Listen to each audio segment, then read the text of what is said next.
cancel culture à La Réunion, le déboulonnage prévu de Mahé de la Bourdonnais. La cancel culture, ou culture de l'effacement, c'est la dénonciation, le boycott, voire la censure d'un individu ou d'une œuvre jugée offensante. Elle conduit le plus souvent aux demandes de déboulonnage de statues, de dénommage de rues ou de bâtiments publics. Quant au wokisme, selon plusieurs historiens, il dériverait d'un discours de Martin Luther King. En juin 1965, à l'université Oberlin en Ohio, le pasteur appelait les jeunes Américains à rester éveillés, remaining awake, du verbe awake qui donne awake au prétérit. Et aujourd'hui, le wokisme devient un phénomène global qui ne dénonce plus seulement le racisme subi par les Afro-Américains, mais toutes les formes d'injustice subies par les minorités. Où qu'elles soient, mais surtout si elles sont de couleur, l'homme blanc étant jugé responsable de tous leurs maux. Et cela se pratique surtout sur Internet. La réécriture de l'histoire, c'est la vision que certaines personnes, dont quelquefois des historiens, se font du passé avec leurs yeux d'aujourd'hui, influencés par les idées de la cancel culture et du wokisme. La réécriture de la langue, parce qu'elle véhiculerait des images sexistes, racistes, colonialistes, anti-ethniques, est encore plus absurde. Il faudrait y supprimer toutes les différenciations de genre, donc plus de masculin ni de féminin, et y supprimer de nombreux mots jugés racistes, xénophobes, homophobes. Voilà pour les définitions. Pourquoi j'aborde ce sujet aujourd'hui ? D'une part parce que ces termes cancel culture et wokisme sont nouveaux, donc curieux de nature, je me suis donc intéressé à voir de quoi il était question, mais d'autre part parce que ces phénomènes viennent de faire leur apparition à La Réunion, c'est dans le titre. Mais commençons par le commencement, leur manifestation en France métropolitaine. D'abord, le procès fait, il y a quelques années, par un groupe de laïcistes à la statue de Saint-Michel, située devant l'église Saint-Michel, dans le quartier qui porte son nom de la ville des Sables-d'Olonne. Et ces radicaux laïcs sont allés jusqu'au bout, en instance, en appel et même jusqu'au Conseil d'État. Alors qu'a décidé la justice en dernier ressort ? Que la statue devait disparaître, au nom de la loi de séparation des églises et de l'État, interdisant tout signe religieux dans l'espace public. La tempête wok s'est abattue sur nous, déclarait le maire des Sables, Yannick Moreau, sidéré par cette décision juridique définitive. Nous y sommes, la France de 2023 déboulonnera ses statuts. Ce que nous vivons aujourd'hui, c'est le grand effacement qui partout menace. Et pourtant, nul ne peut sérieusement le contester, si la République est laïque, la France est bel et bien chrétienne. Nous ne plierons pas devant ce vandalisme, cette inquisition wokiste, ces casseurs laïcards.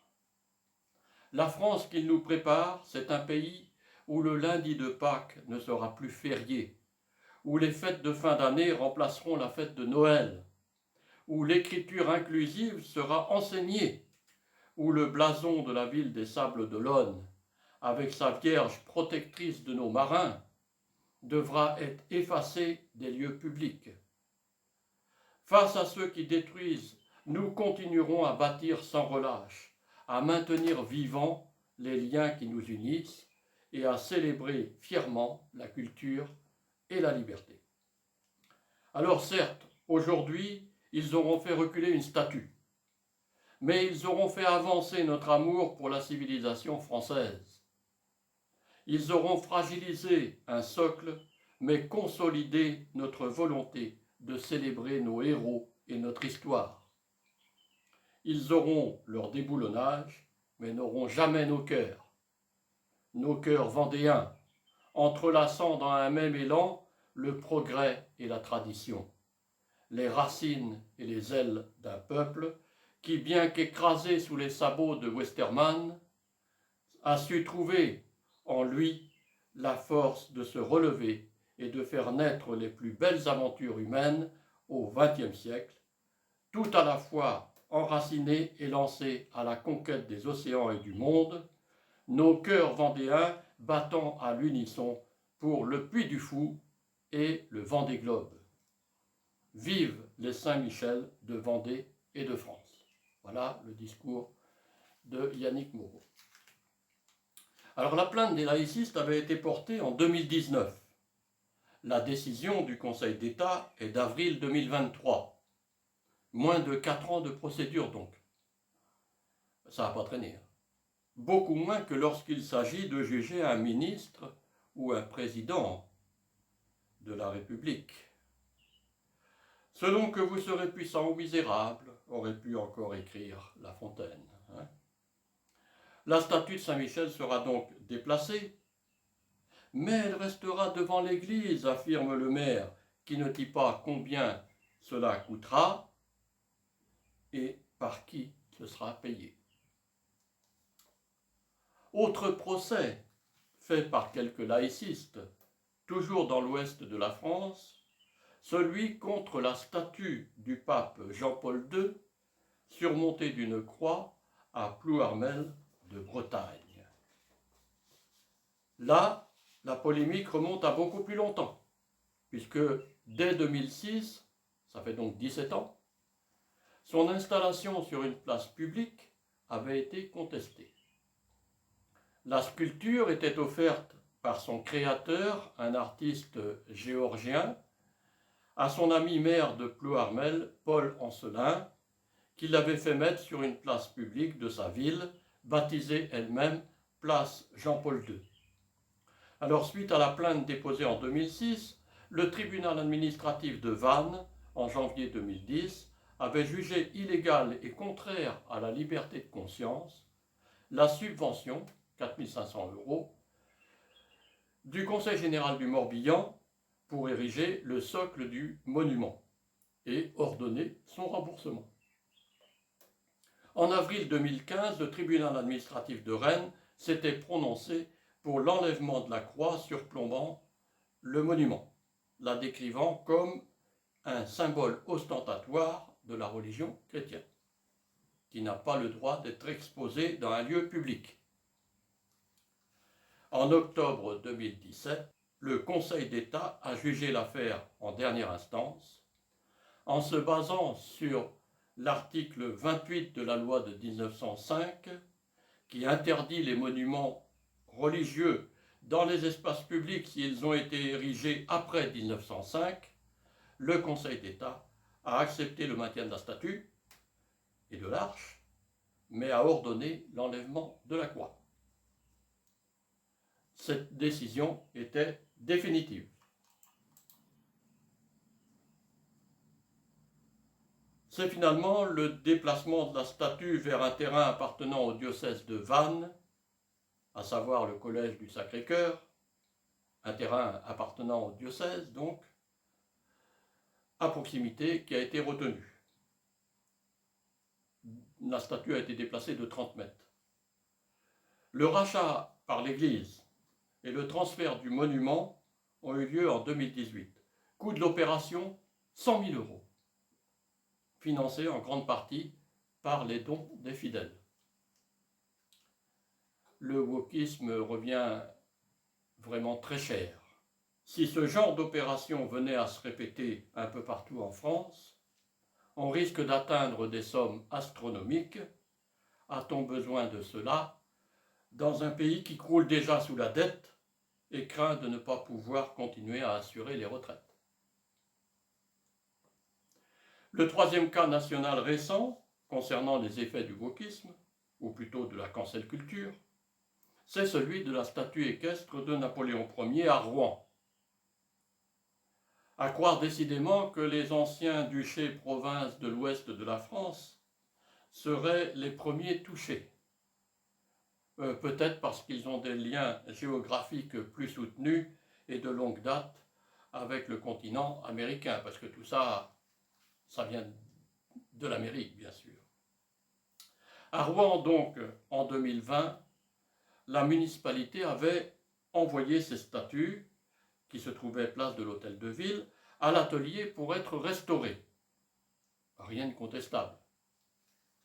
Sauf que le maire socialiste de l'époque proposait, après ce nettoyage, de ne pas remettre Napoléon à cet endroit et de le remplacer par une figure du féminisme, Gisèle Halimi, connue par son combat pour la contraception libre et l'avortement.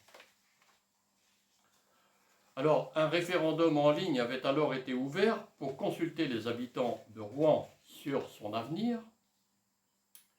Et comme pour la statue de Saint-Michel au Sable d'Olonne, les Rouennais s'étaient prononcés en masse pour le retour de Napoléon au centre-ville de Rouen. L'empereur avait donc retrouvé sa place le 28 juillet 2022. Mais les partisans de la cancel culture sont tenaces. Dès le mois d'août, ils vandalisaient à nouveau le monument flambant neuf en le tachant de peinture et en inscrivant sur le socle « Napoléonte ». Bien sûr, anonymement, audacieux mais pas courageux, ces gens-là. La restauration avait coûté à la ville près de 300 000 € quand même. Bon, je ne suis pas un fervent défenseur de Napoléon, lui qui a honteusement réinstitué l'esclavage aux Antilles en 1802, plus pour faire plaisir à son beau-père de Beauharnais que par conviction personnelle, je pense, puisqu'il avait parmi les chefs de guerre, ces chefs de guerre, des hommes de couleur, comme le général Toussaint Louverture, par exemple, père de la nation haïtienne. De là à faire de Napoléon un pestiféré, un tortionnaire comme Hitler, il y a un grand pas qu'on ne peut pas franchir. Je n'ai cité que ces 3 cas, il y en a d'autres en attente, comme celui de l'énorme statue de Colbert devant le Palais Bourbon à Paris, dont les dirigeants du CRAN, Conseil représentatif des associations noires de France, demandent obstinément depuis des années le déboulonnage. C'est Colbert qui a rédigé le Code noir en 1685. Il serait bon que les gars du CRAN le relisent avec d'autres yeux que ceux du XXe siècle. Je les invite donc à visionner ma vidéo d'il y a 7 ans, le Code noir de 1685, analysé par Dominique Aupier. Ok ? Dernier exemple des effets de la cancel culture et qui me touche de près, géographiquement et ethniquement, celui de la statue de Maë de la Bourdonnais, trônant devant la préfecture de Saint-Denis à La Réunion. La municipalité dionysienne vient en effet de lancer un appel à maîtrise d'ouvrage qui prévoit le déboulonnage de la statue de l'ancien gouverneur général des Mascareignes le 20 décembre 2023. Alors rappelons au passage que cette date est celle de la commémoration de l'abolition de l'esclavage à La Réunion en 1848. Selon la maire de Saint-Denis et quelques pourfendeurs regroupés sous l'appellation associative l'Aproptase Notre Pays, la Bourdonnais serait le plus grand esclavagiste de La Réunion, parce que ce serait sous son mandat qu'il y aurait eu les plus forts contingents de la traite. Alors, il y en a eu avant lui, et beaucoup plus après lui. Et la Bourdonnais n'était pas le propriétaire des bateaux des négriers qui faisaient ce trafic odieux, ni un des colons qui achetaient des esclaves par centaines. Il a toléré cette abomination et organisé la chasse aux marrons dans les Hauts sur ordre de la Compagnie des Indes, et c'est ce qu'on peut lui reprocher. De là à en faire un criminel de masse, il y a un faux pas qu'un historien ne doit pas faire. Par contre, il fut bien un des plus prestigieux gouverneurs des îles Mascareignes de 1735 à 1747 et a marqué l'île Maurice, alors Île-de-France, et même la Réunion, alors Île-Bourbon, par ses grandes qualités d'administrateur et de constructeur. Mahé fut également un formidable stratège en matière de combat maritime. L'accusation d'esclavagiste, il s'en est défendu dans son mémoire qu'il a rédigé alors qu'il était emprisonné à la Bastille de 1748 à 1750. Je n'ai jamais eu que 30 noirs, écrit-il, à mon service. Je ne les avais pas achetés et ne les ai pas vendus à mon départ de l'île Bourbon. Raciste, la Bourdonnais, il a eu une enfant naturelle avec une esclave qu'il a reconnue et fait venir en France pour son éducation, rappelle l'historien Prosper Ève. Alors pourquoi vouloir le déboulonner?